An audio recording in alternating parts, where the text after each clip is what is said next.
السلام علیکم۔ آج کا ہمارا ٹاپک ہے انبیاء کرام علیہ السلام کی کہانیاں۔ آج ہم ان کی زندگی کے بارے میں پڑھیں گے۔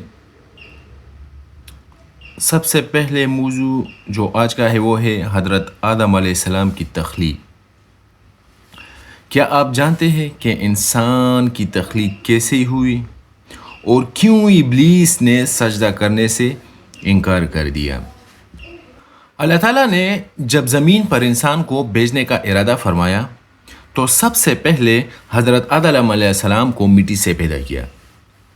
اللہ تعالیٰ نے اپنے ہاتھوں سے آدم علیہ السلام کو بنایا اور پھر ان میں روح پونکی اور یوں انسان کی تخلیق مکمل ہوئی۔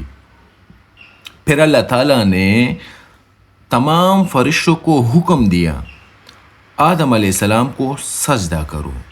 اللہ تعالیٰ نے فرشتوں کو حکم دیا کہ حضرت آدم علیہ السلام کو آپ سجدہ کرو۔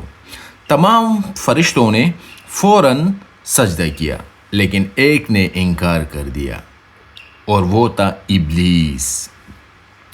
ابلیس نے کہا کہ میں آگ سے بنا ہوں اور یہ مٹی سے، میں اس سے بہتر ہوں، میں سجدہ نہیں کروں گا، کیونکہ ابلیس جو تھا وہ آگ سے بنا تھا اور آدم علیہ السلام کو اللہ تعالیٰ نے مٹی سے بنایا تھا۔